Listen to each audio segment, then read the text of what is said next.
Hello, my friends. Welcome to a brand new episode in What's Missing in Marketing Today. Today, we're going to be talking to Tom all about his opinions on marketing. And before we get into it, Tom, could you give the audience a little bit of context on who you are? And of course, answer our opening question. What do you feel is missing in marketing today? Absolutely. Thank you very much for having me on, Carlton. I really appreciate No, it. you're welcome. Who am I? I am Tom Jepson. I am a coach for self-employed people, mostly parents, mostly working parents, should I say. And I'm here to help them take some of the out of doing business for themselves, because it's really quite hard balancing doing a business that you want to do, parenting, caring, all the dynamics that come with it. I am a full-time parent. Also, I'm a full-time carer as well. So I am living and breathing all the stuff that I do with my clients.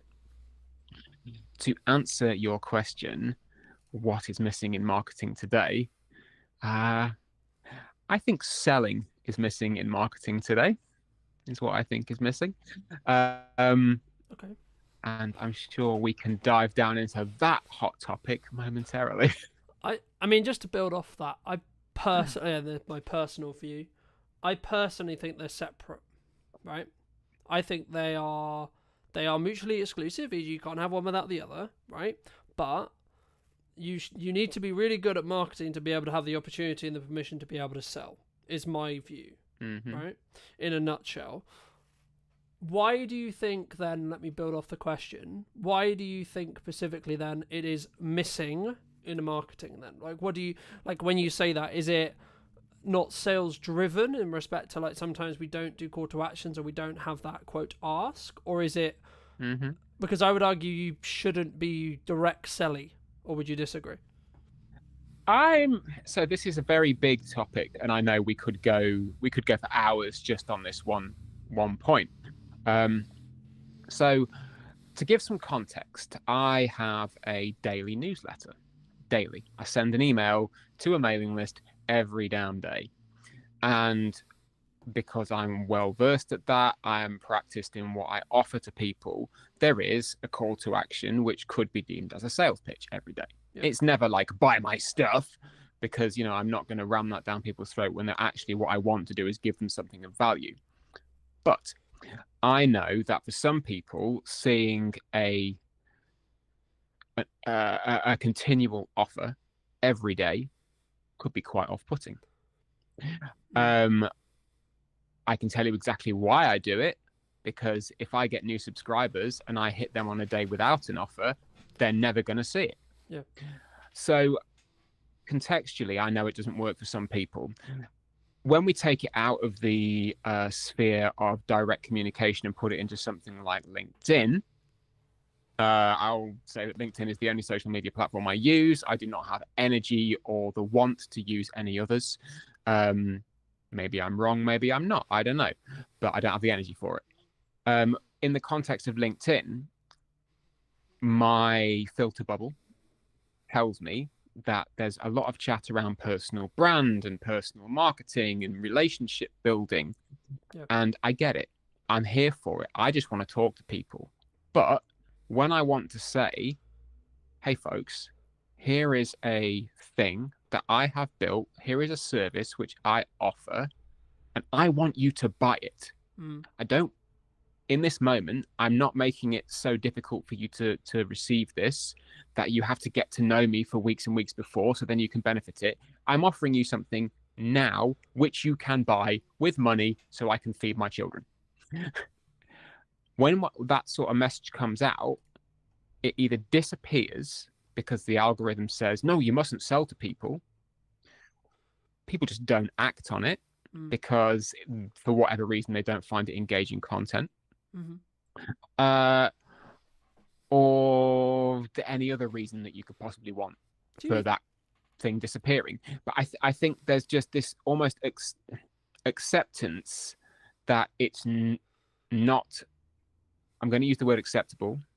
I know it's a big word to use. I'm going to say that it's accepted that it's not acceptable to sell in that way.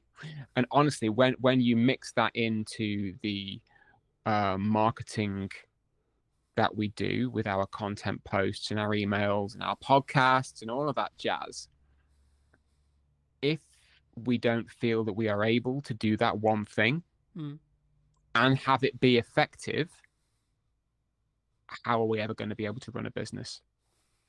I think, there's a lot I could pull out of there, but I think the unique perspective for me is there's a lot of conversation, especially at the moment, around people are concerned about the up and coming budget at the time of streaming, etc. Right? Like, people are concerned about like what's going to happen at Christmas and like where things are and etc. And I'm in a very fortunate position where like this month is manic, this month is crazy, but I'm still building the time to have this live stream, have this broadcast, have this conversation with you, because I think it's important to obviously add value and continue that process of constant development, constant growth, but also I'm always aware that I need to bank content whenever I can.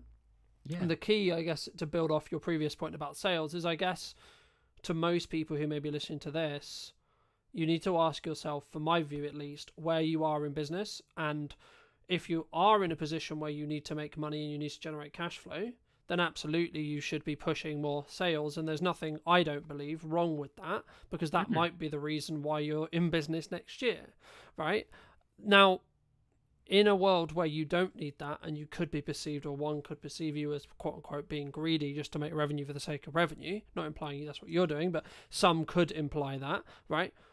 Yeah, they could. I think then you can look at it and go, okay, well, when do you want this quote cash out from what you're doing now, right? Is it in a week, a month, a year, right? Because if it's towards the year mark, then I would argue that in our content we should be trying to add value. Not saying you shouldn't have a call to action, because a call to action could actually be, hey, you really enjoying this? You'll probably enjoy the content I put on my YouTube channel, or the newsletter I put out, etc. Right? So I think sometimes when we look at quote sales, we're sometimes looking very transactional, right? We're looking at, I've got this power hour to sell, I've got this coaching thing to sell, I've got this course to sell, I've got this ticket thing to sell, whatever it is.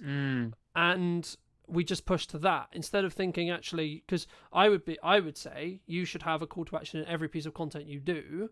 Agree. But it should be in relevance and understanding with where the business is and what the business needs from you, and how much, I guess in some ways, how much good karma you have with your established audience, whether that's on socials, YouTube, email list, etc., depending on your method of articulation. How do you mix that when you do call to actions, building off your previous point? Is it hey, come and buy my thing always, or is it actually, hey, I've done this other thing? Like, let's, for example, you may say, hey, I just did this amazing conversation with Carlton, here's a link to it if you would find that interesting. That's an interesting question, and I do mix up the calls to action, because I'm fully aware, I've been doing this business thing for a long time. I've been a freelancer for twice as long. I've been employed for twice as long as that, back in days of employment. I've been around the block. I know how this machine works, but to the same end, I don't have a damn clue how it works, because mixing up the calls to action, consistent blocks of, it's not like one day is, buy my coaching, the next day is, oh, look, there's a thing. It's going to be consistent blocks of action to take. So yeah, I do mix it up. But to the same degree, it always comes back to the same thing of, this is the core thing that I offer. This is how I want to engage with you and how I would like you to engage with me, regardless of whatever medium, method or action we get there. If I'm posting on LinkedIn, chances are the call to action will either be connect with me here or sign up to the newsletter.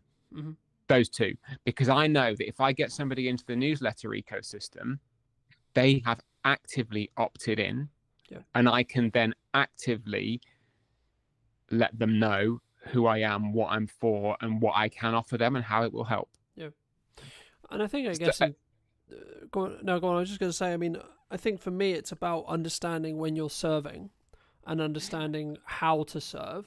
But it's a point. Not to cut you off, but I think there's a point at which we say, should we not always be serving? Like everything, every action, every piece of content, again, my 2 cents, big chefy pinch of salt, everything comes with value. Everything comes with a desire of, actually, if I was sat down with somebody in a coffee shop, what would I want to tell them? Yeah. And how would I like them to benefit from this conversation? You know, it's not the generic, here's 10 lessons that I learned as an entrepreneur of 20 years old. You know, here's what I'm doing in Bali with my remote nomading, you know, and that's my high horse, which I'm sure we'll get onto later. But to like pull the thread of service, yeah, I believe that if you are in a business, no, retract, if you are in business, there is always going to be an element of service to your customers, regardless of whether it's paid, whether it's free, whether it's interactional, whether it's transactional. You know, put something out there, because that then is the marketing, and then you can do direct the sale. Yeah. You know, I'm not an expert in sales. People know this way better than I do. Because they make jobs out of it. I haven't. But I do believe that that aspect is almost becoming culturally unacceptable because people don't want to be sold to, and that's okay, but it doesn't mean we shouldn't do it. I think the reason why I paused was because I was just thinking, do people not want to get sold to, or do we need to position it in such a way where it doesn't feel like we're selling it to them, right?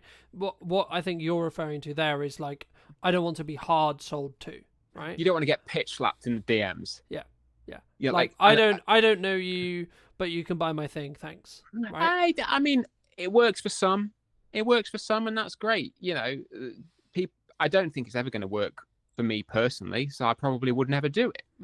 But in terms of, I don't want to feel like I'm selling to somebody. No, absolutely. I have to feel like I'm selling to somebody. Otherwise, what am I doing? I'm not.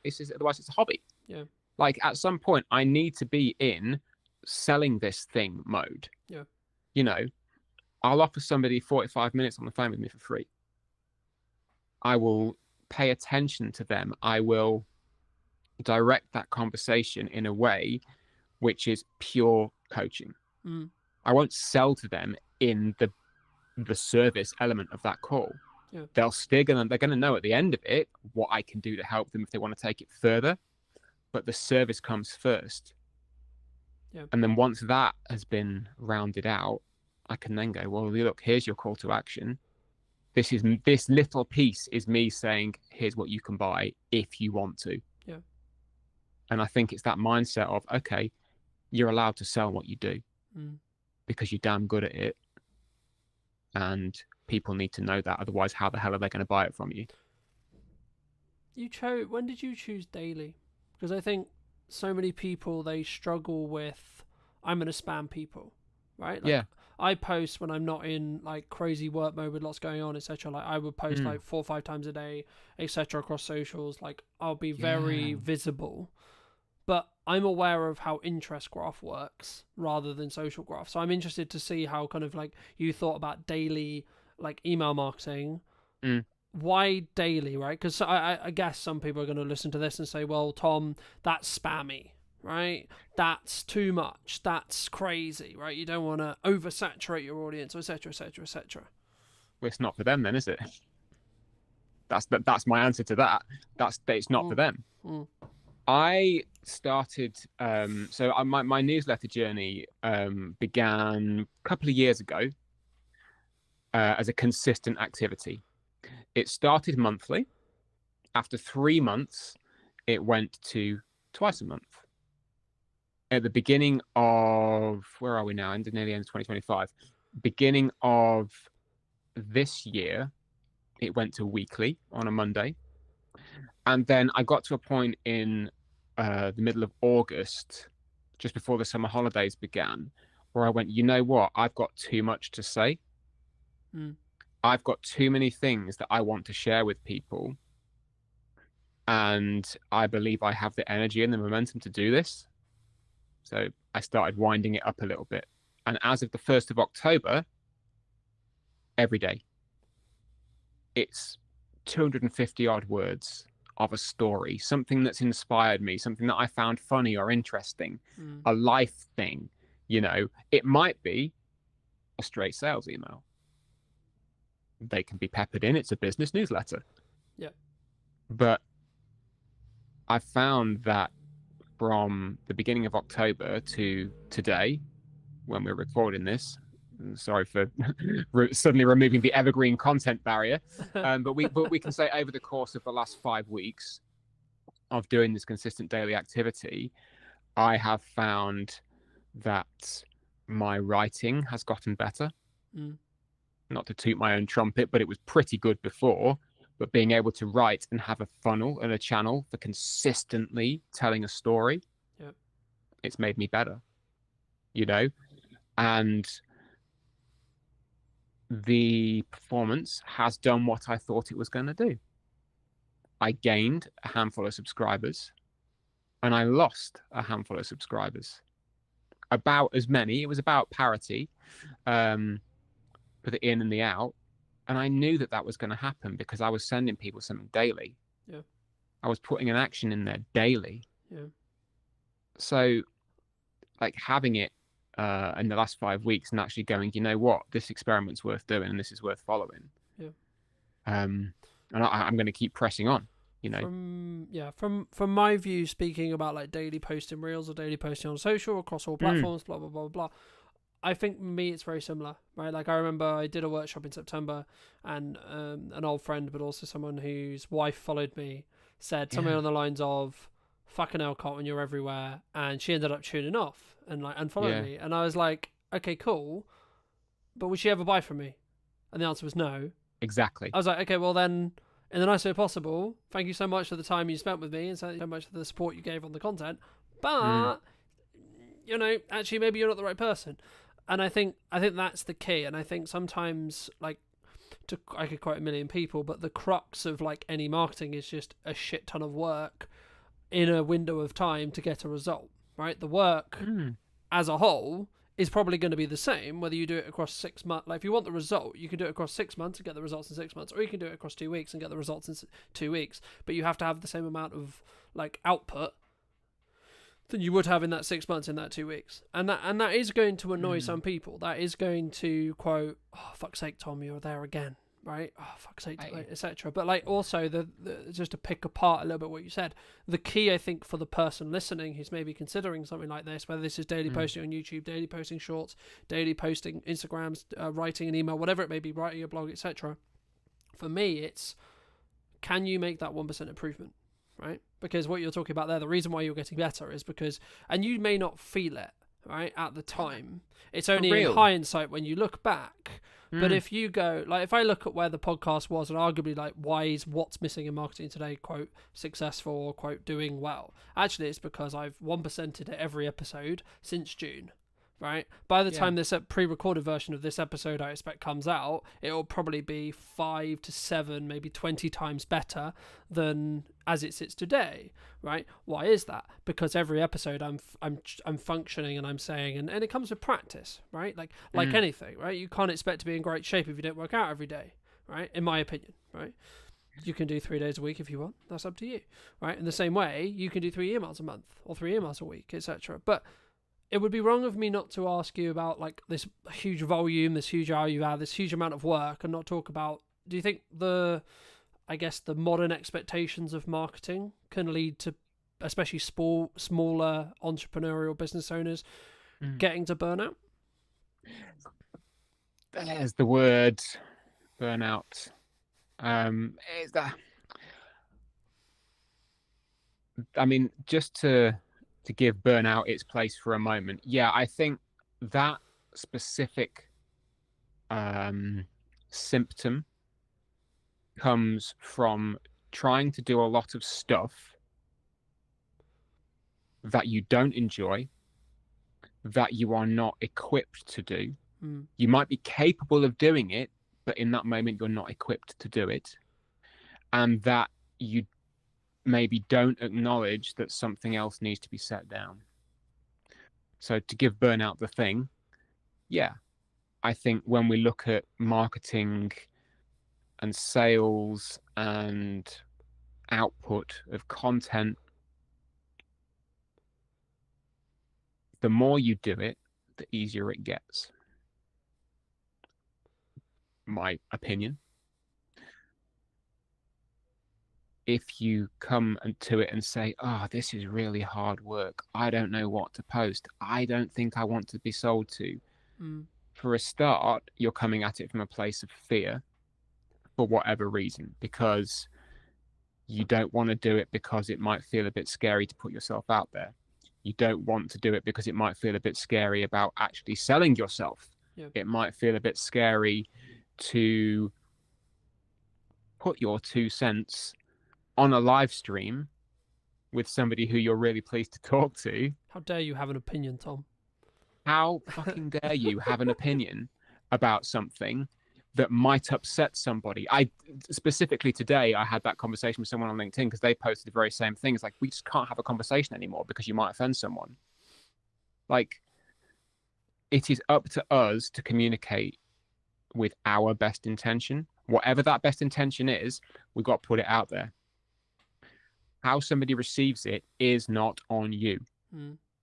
And I think when we start to take on the burden of the recipient in terms of, and I feel like I should be careful about what I'm saying here because this could be very heavily misconstrued as me being a complete asshole. I care deeply about what I send to people and that they will receive some value from it. Yep. If they read it and go, no, that guy's a dick, that's not on me. I can't control that. But surely it's the intention, though, right?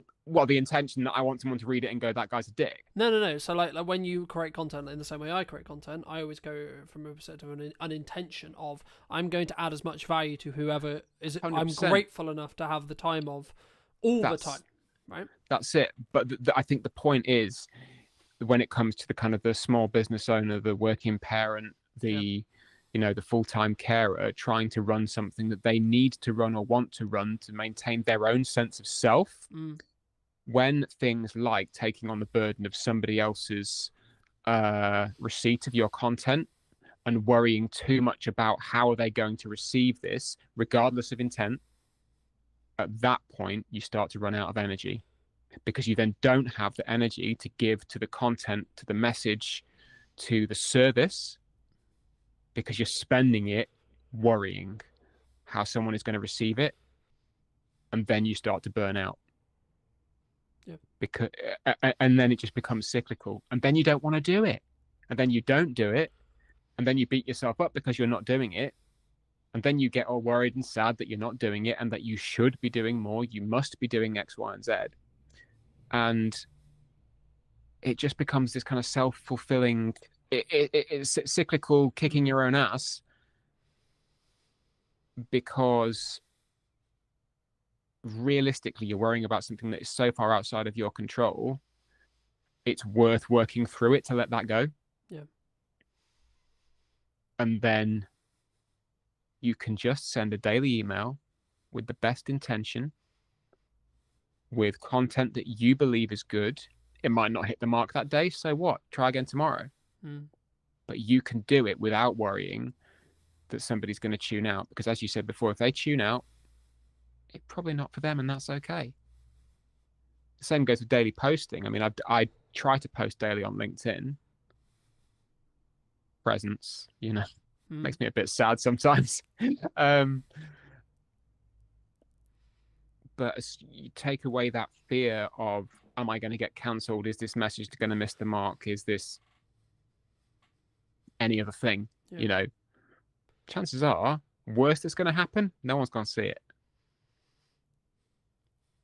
And if they do, they're going to have some other thing happen, right? Like I can't remember who he said to me, but a client many years ago said, 95% of the things that you do and you worry about, no one's going to give a shit about because they've got 15 other things to worry about that aren't you or anything to do with you.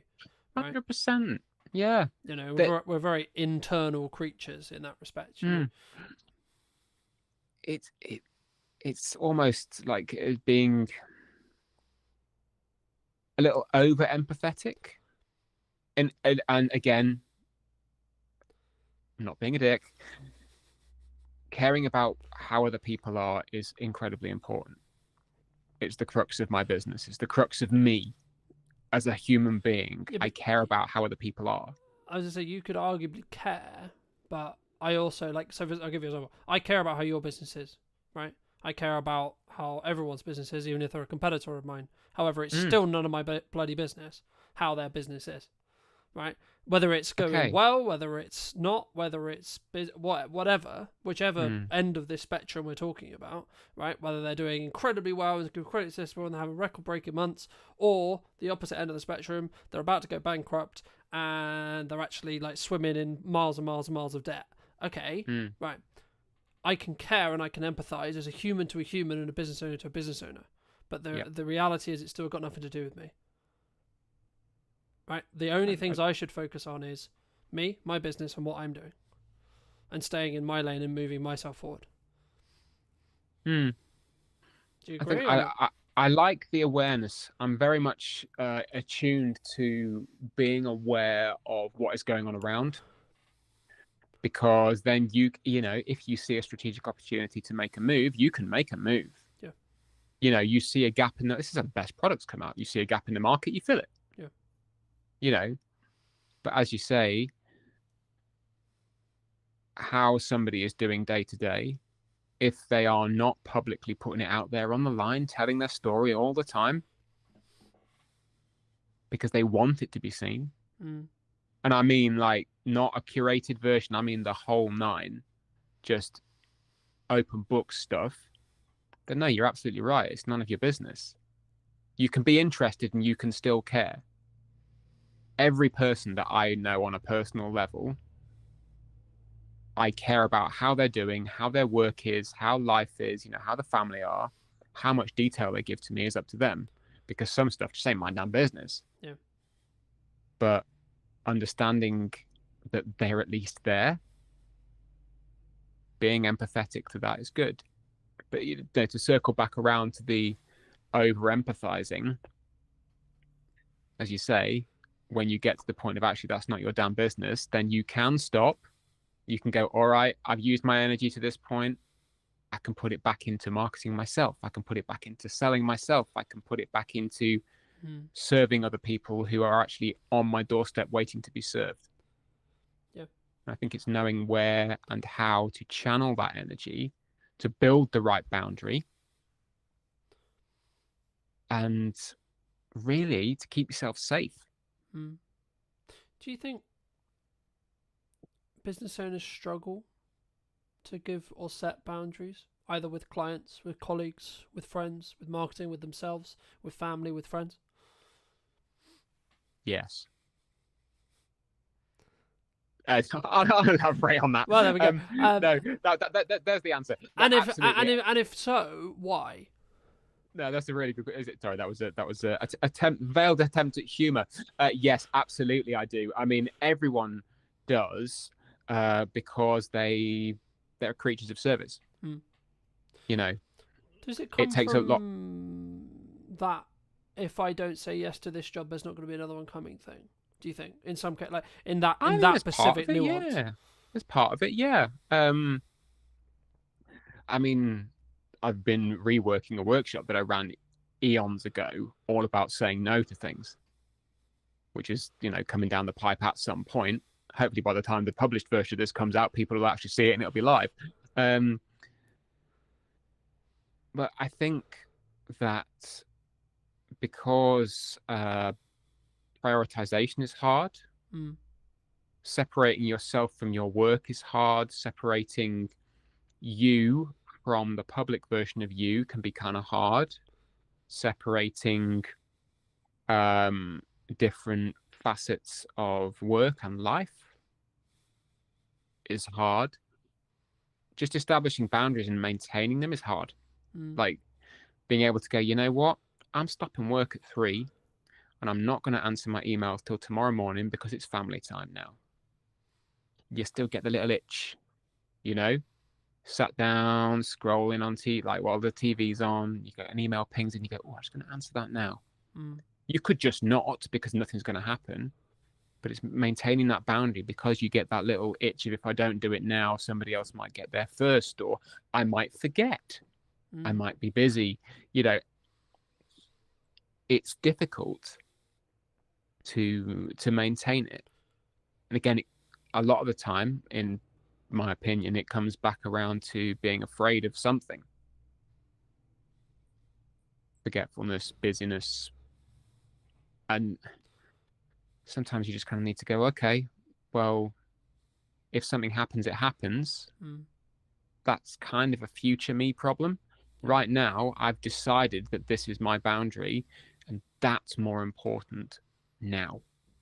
Yeah, and I think as long as you can reflect on every situation, every job, every etc., like whatever it is you're doing, whatever you're trying to achieve, whether you're trying to launch a podcast, newsletter, work with a new client, do marketing, whatever it is, or do sales or whatever it is, as long as you can actually hand on heart say you did your best and it was in line with what you were or wanted or needed at the time, and or like, I think it's interesting, right? Because I think sometimes we act as if we're busy, or we imply that we're busy, or we are busy, or etc. But actually, in reality, what we're actually saying is, at the moment, the thing you're asking me to do cannot be a priority. In crux, if someone ever asked you, in my opinion at least, oh, I'm too busy for that, what they're actually saying is, no, right now that's not a priority. So personally, something I've done the last couple of years is, whenever I have a situation which is like, hey, I know I said, or I know we said, or I know you're expecting me to do X or Y, I will give you a realistic timeline regardless of how that makes you feel in the short term. And that might be, etc. But it's actually, I'm not doing you a good service if I don't give you clear, concise, and transactional or transparency within my communication style. Because the reason why someone would get upset or pissed off is because you said, Tom, you would get me that thing a week ago, 2 weeks pass, 3 weeks pass. Aye. And then it slipped through the gap, right? Look, I'm not saying mistakes don't happen, but if you said to me, let's say we were working together, and you said, hey, it's going to be like 3 weeks, I'm like, okay, cool. But then I'm not expecting it next week. I'm expecting it in 3 weeks.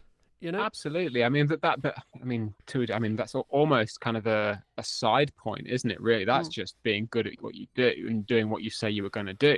Yeah. But do you think we struggle sometimes? Because, like, especially when we win, like, the client, right? The client of my dreams, or the project of my dreams, or the money of my dreams, or the project is amazing because it pays me X, or it's actually a great opportunity, etc. We have this, like, want to, I'll do it tomorrow. Oh, it's done tomorrow. I'm going to go out on a limb here, and I'm going to say that if a client, for example, would expect you to bend over backwards and not maintain your boundaries and your working practices as a self-employed business owner, they are not the client of your dreams. End of. Do you think? Do you think that can change over time? I was just going to ask you. So, like, I think there's an educational piece.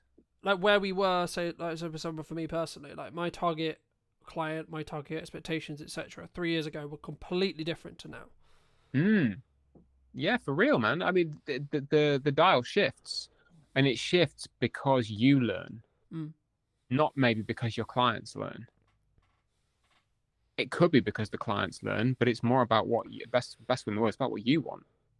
I would argue though that you get a reflection of what you like enforce in respect to boundary setting, right? Like, so yeah. Like so like for me, like you can set a boundary you like. The question is what happens when it gets tested.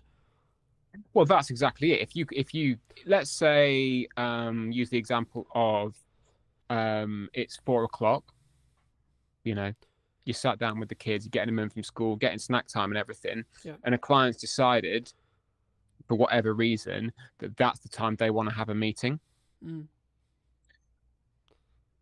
You can handle that in any number of ways.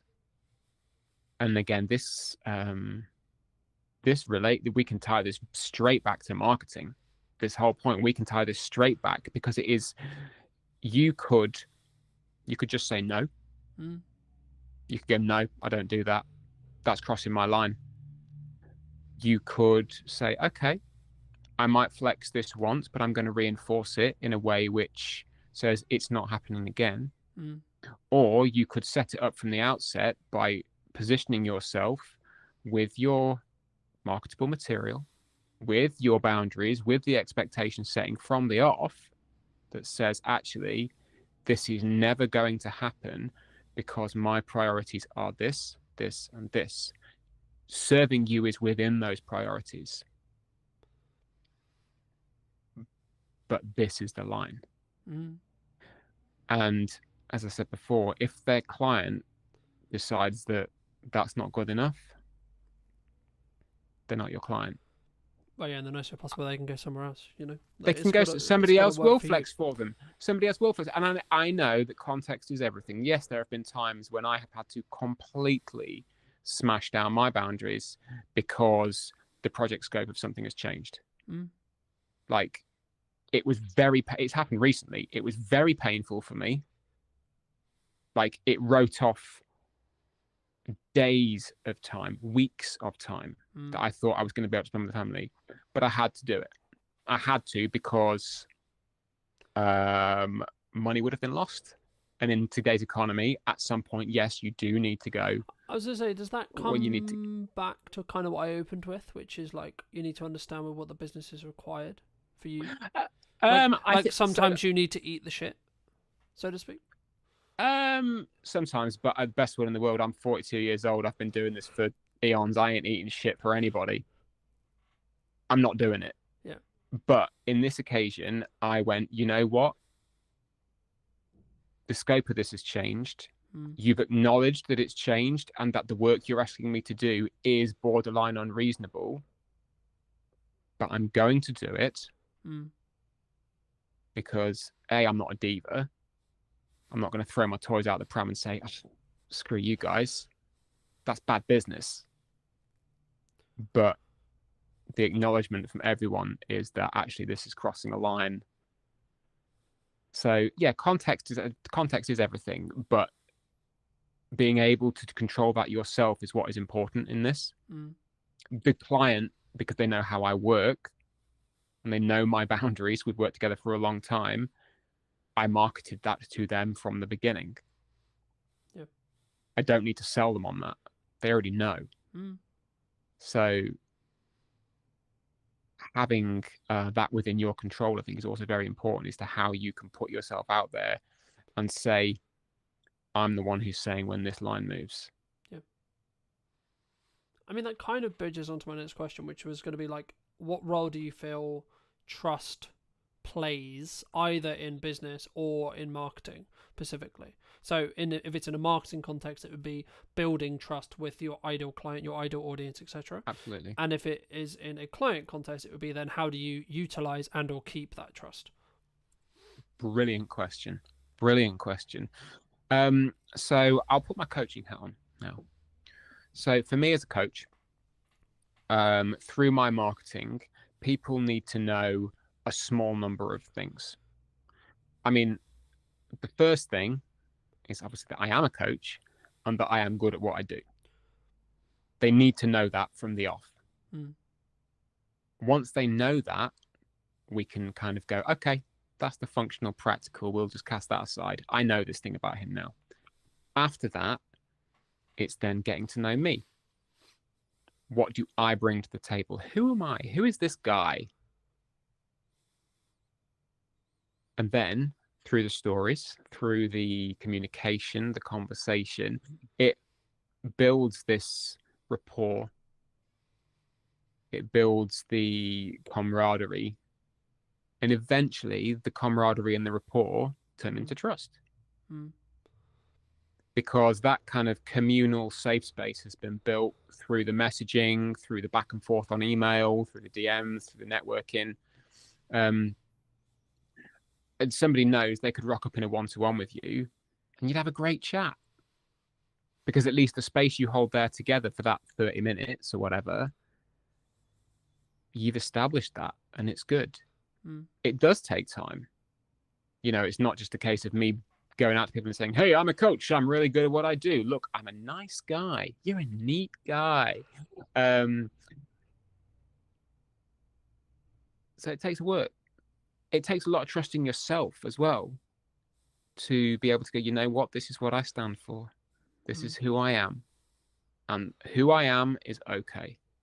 I don't really need to flex or change or bend for anybody, because this is who I am. How that is reflected into work once effectively you have somebody pass the post, so as we said before, that's just showing up and doing what you do to the best of your abilities. Yep. You know, I hold safe space for people. When we get into a coaching call, effectively this little oblong window, that is our safe space and our boundary. Nobody else is getting in there. Nobody else is hearing what's going on in that space. And I have to reinforce that explicitly. It's not a kind of an unknown, oh, is this safe space? Is this something that people are going to know? It's like, no, I will state it up top. This is what you can trust and expect from this interaction. And the kind of the same goes for the precursor with one-to-ones and emails and everything as well. This is a safe space. I'm not going to go and, publish the ins and outs of a social call I had with somebody on LinkedIn.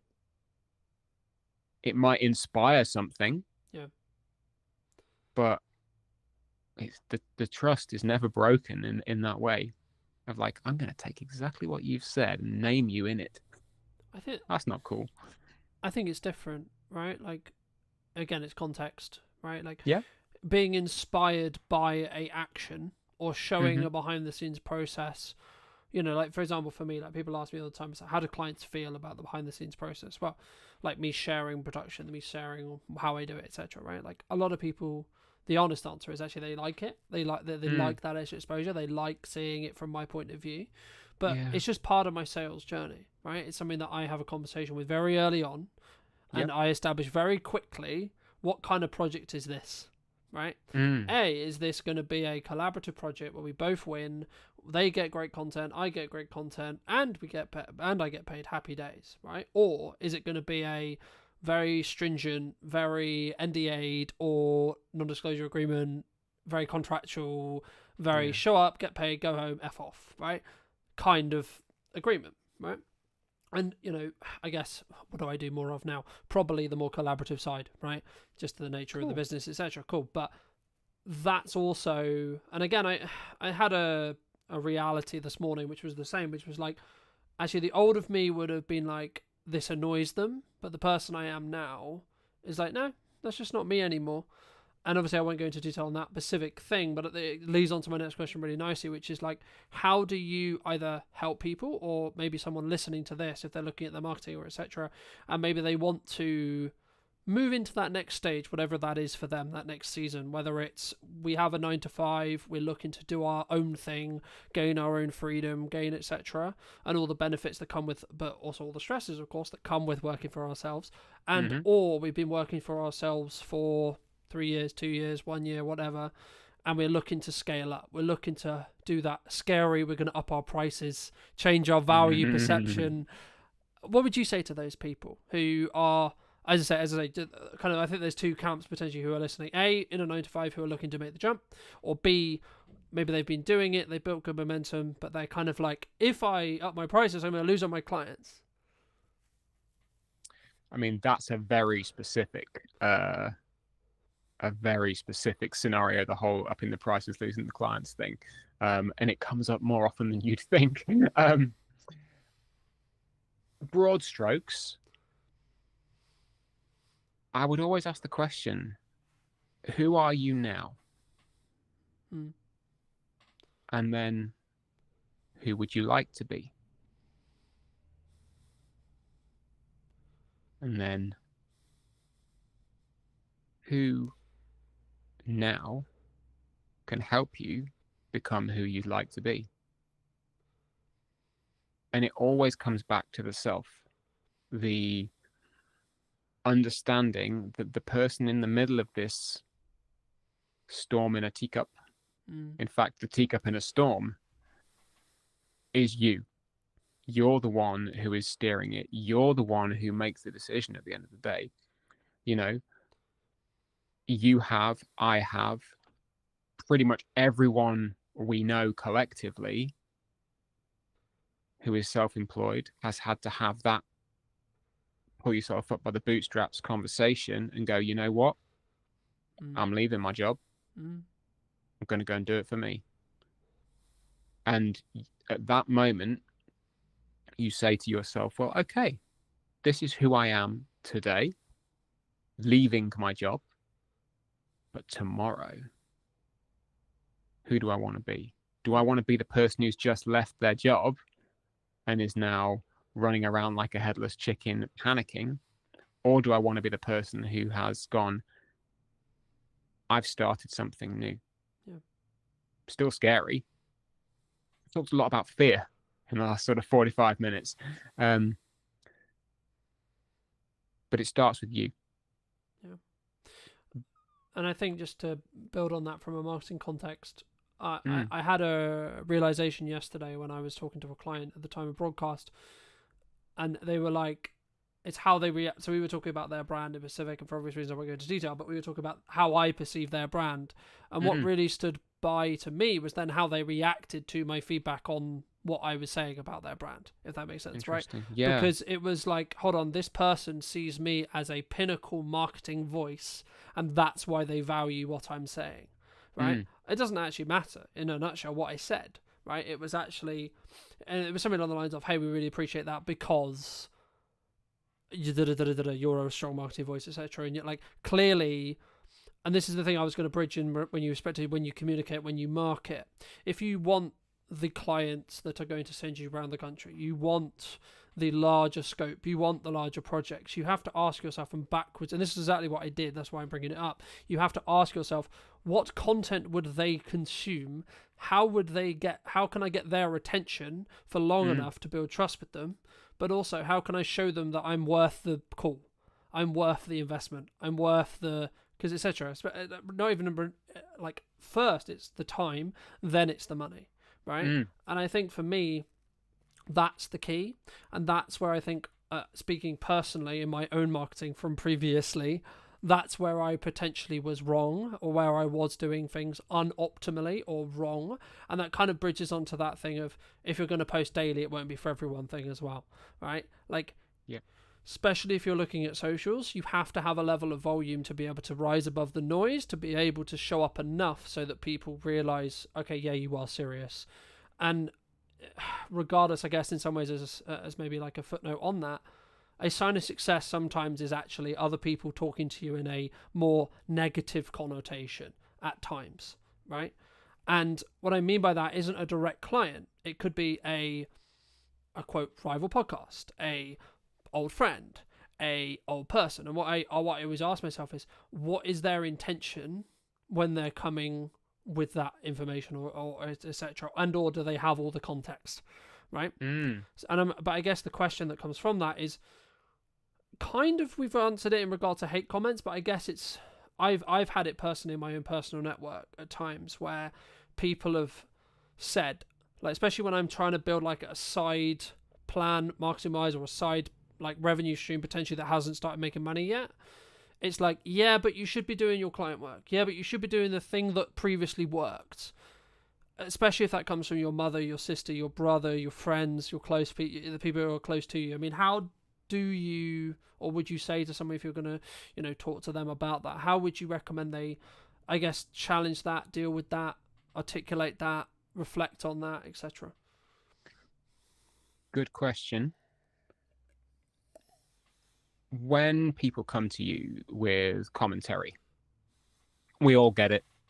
As I said before, I've had emails from people saying, love your content, stop selling every day. Which my answer is, thank you for your feedback, but no. but no. Not in so many words, although some days you would just like to go, well, fuck you, buddy. We don't do that. It's not particularly kind. But also, just to quickly interject, you have every right to say, well, look, if you don't enjoy what I'm doing here, you can watch something else, right? And 100%, 100%, or read something else, or consume something, etc. Again, context is everything. Thankfully, a lot of the time I can look at, I don't know, I never like to defer to data, but I can look at the numbers and go, well, has that person been subscribed to me for a long time? And if they have, and they don't like the selling, and they still hang around, I know they can kind of ignore it and it's fine. But to come back to the question of commentary from outsiders, first, I would always, I caveat this with, you're a human being. Okay, you're a human. Humans react to things in very, very funny ways, whether or not you are a trained coach who knows how to be impartial, or you are a rocket scientist or an astronaut who is actually trained to be out in space when things are on fire. People react to things in very, very funny ways. So if somebody comes to you and says, "Oh, are you really enjoying what you do? Surely you'd just like to get a regular job." There might be no intention behind that whatsoever. It might be an innocent question. Or it could be them going, "Actually, I see that you've not made any money for 3 months and it looks like you're struggling a bit. Is there another option for you out there?" Or, just to quickly interject, or it might Go for option C. Or it might be, "Shit, you're doing better than I thought you were going to do. Please go and get a job because it makes me feel better about not pursuing something." I mean, personally, I've never experienced that. If it was ever to happen, brill, because obviously somebody is seeing a margin of success and they're then envious, what have you, But again, as we said before, how you receive what you're putting out into the world kind of ain't on you. Yeah. Or how someone else receives it, should I say. But being able to open the conversation is important. Yeah. If the conversation is worth having, sometimes it's just not worth having. Someone coming to you and saying, looks like it's a bit of a difficult one, should you not have just stuck with X, Y, and Z? Or, depending on who they are, what they know of you, what they've learned through your conversations, communication, family member, client, ex-client, audience member, whatever. Yeah. Sometimes the conversation is not worth having because it just opens you up to expending your energy in a place where you're going to get no return. Sometimes it is worth having in that it's a learning opportunity for you, and that you can then potentially bring someone on side, or have them as a contrarian. Everyone loves a contrarian. But that, again, because they can teach you things.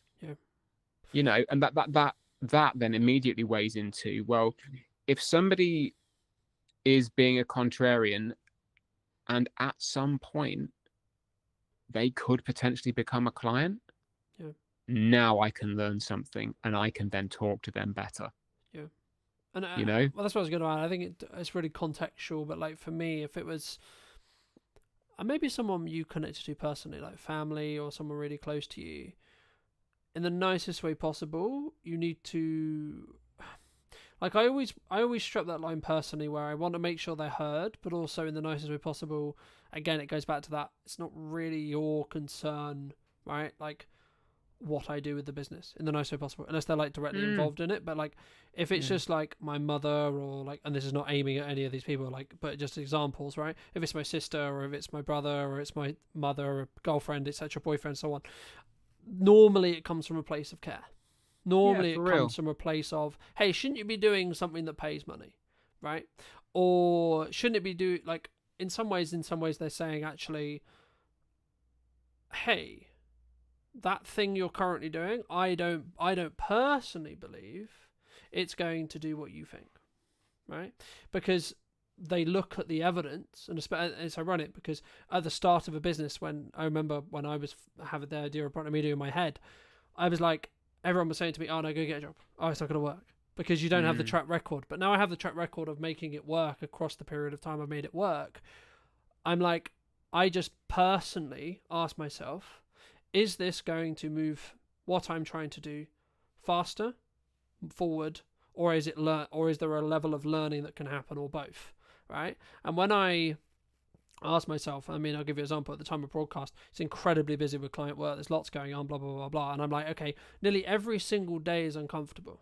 This morning it would be like, actually, me doing this conversation with Tom, however valuable it may be, it's uncomfortable because I should be doing other things related to client work right now. However, in December, in January, when I'm going to look back and go, in November when you could have done that, when you could have weaved it in, and yes, it would have been uncomfortable, but you didn't. I can then not complain that things weren't busy if I don't keep things moving forward whilst simultaneously working everything else out. And I need to be okay with the fact that for me personally, I'm like, okay, cool, this is uncomfortable, but it's temporary, right? Me being uncomfortable right now is what is required of me from November. Okay, cool. So when we get to December, it will naturally become, because Christmas coming up, people spending time with so on, right? I'll naturally have that release. So actually, me leaning into this comfortability is a learning opportunity. Yes, it's uncomfortable, but it will be a learning opportunity to go, okay, well, what is too much for me? Do you think people sometimes, I guess, stop before they hit that glass ceiling? Because I've always been of the view of you're maybe one email away when things are harder, especially looking at the current quote climate, right? Yeah. Where people are like, oh, you're one email away, you're one post away from the opportunity that completely changes your business. Or your life in some ways as well. Oh, absolutely. You never know what's going to come around the corner. You never know. Because you are never around the corner till you are round the corner. I have hit the wall a number of times. Overloaded with work. Overloaded with life. Bogged down by terrible employment, whatever. And again, this cycles back around to understanding who you are today and who you would like to be tomorrow. It comes around to a boundary. You could say, okay, well, heart of hearts, this is what I want, this is my boundary, and this is what I'm going to stick to, having not lived it. And that's okay. You'll never know if it is or not because you've not lived it. Again, context is everything. I can safely say that I never want to be without a pair of shoes and having to live outdoors. I've never done that, but I'm pretty sure I can say that I never want that to happen, Yeah. But things like saying, actually, I never want to be in a position where I am, quote unquote, too busy. I never want to be in a position where clients demand of me more than my time is, more than my capacity. Because at that point, I've then lost a boundary. I've then, I've given away a little bit of me. Yeah. I've devolved something or dissolved something which I've worked so hard to put together because I've lived it before and I know that I don't want to be in that place again.